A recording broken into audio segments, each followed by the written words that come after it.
राधे राधे दोस्तों। आज अपन पढ़ेंगे शब्द विचार। इससे पहले वर्ण विचार कंप्लीट हो चुका, आपने 3 क्लासें डाली है, करीब 1 घंटे का समय लगा है, तो आप आराम से उनको 1-2 बार देखोगे तो आपको अच्छे से याद हो जाएगा साथियों। अब अगला टॉपिक है अपना शब्द विचार। शब्द विचार में जो पहला टॉपिक है विकारी शब्द और अविकारी यानी अव्यय शब्द। तो विकारी शब्द किसे कहते हैं साथियों? वैसे मैंने परिभाषा लिखा नहीं, लेकिन मैं आपको बता दूं कि जो लिंग वचन काल के अनुसार जो परिवर्तन हो जाए वो तो विकारी शब्द होते हैं, और जो लिंग वचन काल के अनुसार जो परिवर्तन नहीं होते हैं वह अविकारी शब्द होते हैं। अब विकारी शब्द में आता है संज्ञा, सर्वनाम, विशेषण और क्रिया, और अविकारी शब्द में आता है क्रिया विशेषण यानी अव्यय। अब विकारी शब्द में पहला टॉपिक अपना संज्ञा पढ़ेंगे साथियों, तो यानी इस क्लास में अपन संज्ञा का विस्तार से अध्ययन करेंगे साथियों। अब देखो साथियों, संज्ञा का शाब्दिक अर्थ क्या होता है? नाम। अपन को ज्यादा समय खराब नहीं करना, पर्सन कहां से बनता है वो बताना पढ़ना अपने को मेन। संज्ञा का शाब्दिक अर्थ क्या होता है? नाम। कई बार सीधा सा पर्सन आ जाता है, तो ये याद रखना आपको कि संज्ञा का शाब्दिक अर्थ क्या है? नाम। अब देखो परिभाषा, किसी भी प्राणी, वस्तु, स्थान, भाव, अवस्था, गुण या दशा के नाम को क्या कहते हैं? संज्ञा कहते हैं। यानी किसी भी प्राणी, वस्तु, स्थान, भाव, अवस्था, गुण या दशा के नाम को क्या कहते हैं? संज्ञा कहते हैं। अगर मैं सामान्य सी भाषा में कहती हूँ कि किसी का नाम है तो वही क्या है? संज्ञा है। चाहे वो कुछ भी हो ना। अब उसके बाद देखो साथियों, चाहे जैसे उदाहरण में राम, जयपुर, प्रेम, यानी ये शब्द उदाहरण देके बताया मैं, तो यानी किसी का भी नाम हो तो क्या है? संज्ञा। संज्ञा के भेद की बात करें तो साथियों 3 ही भेद होते हैं। कितने भेद होते हैं? 3 भेद होते हैं, याद रखना। कहीं साथी 5 बात बताते हैं तो 3 भेद होते हैं। मैं आपको बता दूं कितने भेद होते हैं संज्ञा के? 3 भेद होते हैं। व्यक्तिवाचक संज्ञा, जातिवाचक संज्ञा और भाववाचक संज्ञा। अब जातिवाचक संज्ञा में 2 भेद आते हैं, समुदायवाचक और द्रव्यवाचक संज्ञा। समुदाय और द्रव्यवाचक किसके भेद है? जातिवाचक संज्ञा। तो याद रखना कि संज्ञा के कितने भेद हैं? 3 भेद है, व्यक्तिवाचक, जातिवाचक और भाववाचक। और इसके बाद जो जातिवाचक संज्ञा, इसके 2 भेद होते हैं, समुदायवाचक और द्रव्यवाचक संज्ञा। अब इसके बाद देखो साथियों, व्यक्तिवाचक संज्ञा, जातिवाचक संज्ञा और भाववाचक संज्ञा। अगर मैं सामान्य से एक छोटी सी एक बात बताता हूं, इसके 2 मिनट के लगेगा कि एक व्यक्ति है और उसका नाम क्या है? संज्ञा है। एक व्यक्ति, उसका नाम क्या है? संज्ञा है। और उनके 3 बेटे हैं, व्यक्तिवाचक, जातिवाचक और भाववाचक। तो 3 बेटे थे, एक व्यक्तिवाचक, जातिवाचक और भाववाचक। जो व्यक्तिवाचक था वो क्या था? जो व्यक्तिवाचक नाम का जो लड़का है वो अच्छा था, पढ़ने वाला था, बढ़िया मेहनती, सॉरी व्यक्तिवाचक था। तो ये व्यक्तिवाचक का क्या हुआ कि सबसे वो रहता ना लाडला, तो परिवार का ये क्या था? लाडला था। तो लाडला को अपन विशेष भी कह सकते हैं, यानी वो सारी इन तीनों भाइयों में से सबसे विशेष ये था कि क्योंकि परिवार का अच्छा रहता है ना, लाडला विशेष रहता है। तो इसके तो इन्होंने सोचा कि इसकी शादी नहीं कराएंगे, अगर शादी भी करा देंगे तो क्या हो जाएगा, मतलब ये लाडना और लाड और प्यार के सने के चक्कर में इनकी शादी नहीं करवाते। समझाने के लिए बता रहा हूं साथियों ना। इसके बाद जातिवाचक संज्ञा। तो जातिवाचक संज्ञा क्या है कि जो दूसरा व्यक्ति है जातिवाचक, तो ये क्या है कि पढ़ने वाला था, पढ़ाकू था। तो पढ़ाकू था तो इन्होंने सोचा कि भाई पढ़ने वाला है तो इसकी क्या नाम से शादी करा देते हैं। तो 2 बच्चे होते हैं इनके, एक समुदायवाचक और एक द्रव्यवाचक। तो इसका मतलब 2 से अधिक हो गए, इसका बढ़ गए थे, कौन सा? जातिवाचक संज्ञा हो गया। तीसरा व्यक्ति था भाववाचक। तो ये भाववाचक क्या था कि इसके अंदर ना तो कोई प्रेम था, ना कोई क्रोध था, दया भाव ऐसी कोई भावना नहीं थी, इसलिए इसको क्या रख देते, इसकी भी शादी नहीं करा दे। आप सोच रहे होंगे सर ये शादी क्यों बता रहे हो इनसे? इनकी परिभाषा याद करने में आपको कभी भूलोगे नहीं। अब अपन ने कब पढ़ा कि जो विशेष था, तो व्यक्तिवाचक का मतलब क्या हुआ कि जो कोई विशेष व्यक्ति है, विशेष वस्तु है, विशेष स्थान, मतलब किसी भी विशेष की मैं बात करूंगा तो वो व्यक्तिवाचक संज्ञा में आ जाएगा साथियों।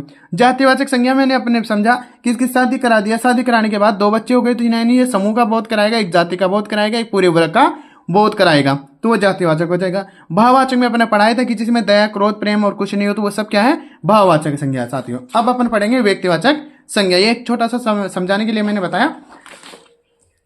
अपन पढ़ेंगे व्यक्तिवाचक संज्ञा। जब किसी व्यक्ति विशेष, वस्तु विशेष अथवा स्थान विशेष के नाम का बोध हो तो उसे व्यक्तिवाचक संज्ञा कहते हैं। समझ में आ गया कि जब किसी व्यक्ति विशेष या वस्तु विशेष अथवा स्थान विशेष के नाम का बोध हो तो उसे व्यक्तिवाचक संज्ञा कहते हैं। जैसे रामायण, ताजमहल, अब राम, जयपुर। अब ये जो शब्द दे रखे हैं यहाँ पर साथियों, ये शब्द सीधे सीधे से पर्सन आए, जनवरी, फरती, चांदनी चौक, प्रदीप, गंगा, सोमवार, ये शब्द आए हुए लिखे मैंने यहाँ पर उदाहरण। यानी हमेशा याद रखना कि अपने जितने भी उदाहरण लेंगे वो सारे जितने आए हुए सारे उदाहरण लेंगे, ताकि आपको दोबारा से कुछ अलग से पढ़ने की आवश्यकता नहीं पड़े। तो व्यक्तिवाचक समझ गए भाई। मान लो किसी भी एक विशेष व्यक्ति की, विशेष स्थान के, विशेष वस्तु की बात करूंगा तो वही क्या होगा? व्यक्तिवाचक संज्ञा होगा। इसके बाद अपन जातिवाचक पढ़ते हैं, फिर दोनों को कंपेयर करके समझते हैं ना। जातिवाचक संज्ञा क्या होता है? जो शब्द किसी प्राणी, पदार्थ या समुदाय की पूरी जाति का बोध कराते हैं तो उन्हें जातिवाचक संज्ञा कहते हैं। जैसे मनुष्य, पशु, नर, नारी, फल, पुस्तक, नदी, देश, पहाड़, बालक, ये शब्द आए हुए साथियों। अब देखो साथियों, व्यक्तिवाचक और जातिवाचक संज्ञा में कैसे कंपेयर करेंगे, कैसे अंतर अपन कर सकते हैं। देखो व्यक्तिवाचक के क्रम में देखो, जैसे यहां देखो मैंने लिखा मनुष्य लिखा, या मान लो पुस्तक लिखा मैंने यहाँ पे। अब पुस्तक तो बहुत सारी पुस्तकें होती है, अगर मैंने लिख दिया यहाँ पे रामायण की पुस्तक लिख दिया तो एक अलग से पुस्तक हो गया ना, विशेष हो गए। पुस्तकों में भी कौन सी लिखा मैंने, रामायण की पुस्तक लिखा, तो वो व्यक्तिवाचक में चला जाएगा। लेकिन मैंने पुस्तक लिख लिया तो पुस्तक तो एक समूह का बोध करा रहा है भाई, पुस्तक में तो सारी पुस्तकें आ जाएगी, तो वो किसमें आ जाएगा, जातिवाचक संज्ञा में आ जाएगा।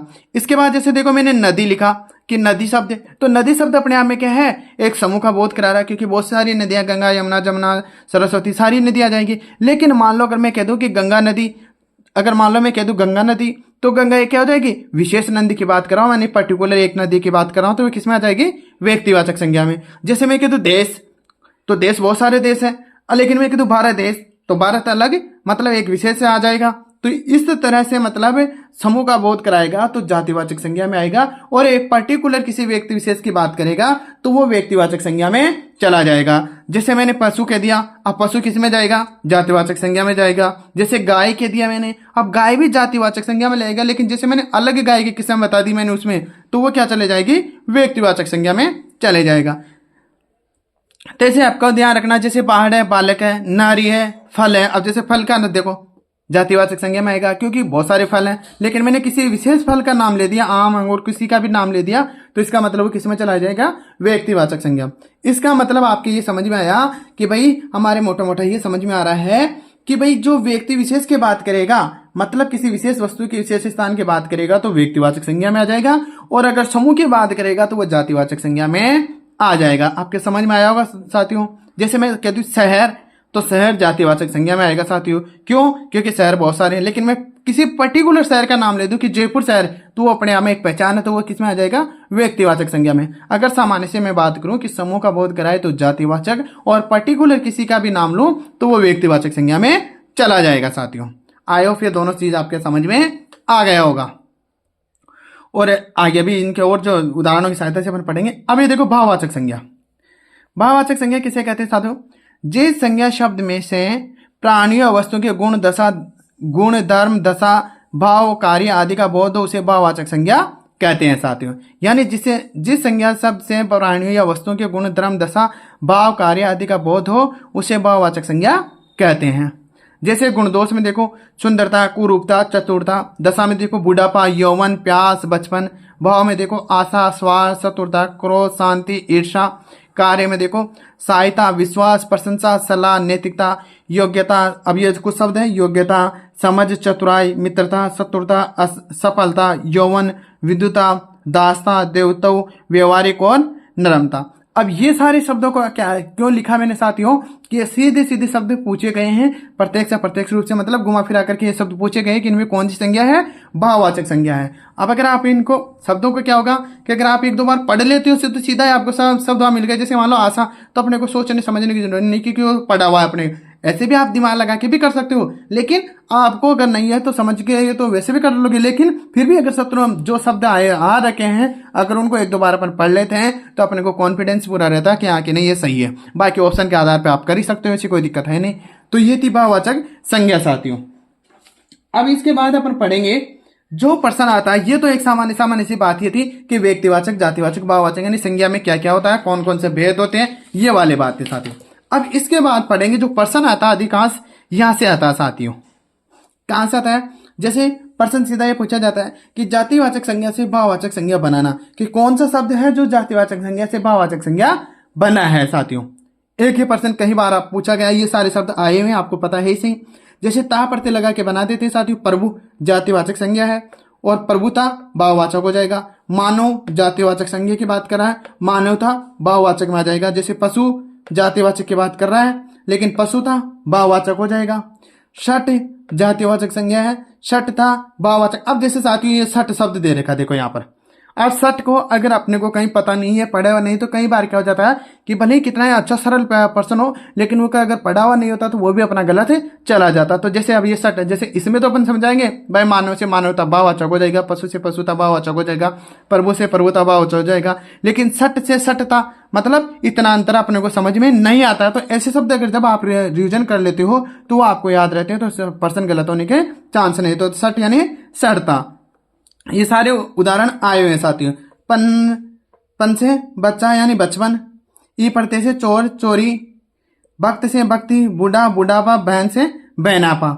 तो ये सारे शब्द कौन से हैं? जातिवाचक से भाववाचक संज्ञा का निर्माण हुआ साथियों। अगर इनको एक दो बार देखोगे तो आपको ये अच्छे से याद भी हो जाएंगे और वैसे भी आप समझ जाओगे। लेकिन ये उदाहरण ही भाई अपन को पढ़ना ही है तो वही पढ़े ना जो एग्जाम में आए हुए उदाहरण, प्रैक्टिस से करें तो उनसे करें, ताकि आपको अलग से मेहनत नहीं करना पड़े कि नहीं भाई आए हुए को अलग पढ़े वो एनसीईआरटी के अलग पढ़े। नहीं, ये सारे उदाहरण आए हुए हैं और एनसीईआरटी के हैं, वही उदाहरण दे रखे साथियों। इसके बाद देखो सर्वनाम से भाववाचक संज्ञा बनाना, यह भी प्रश्न आता है।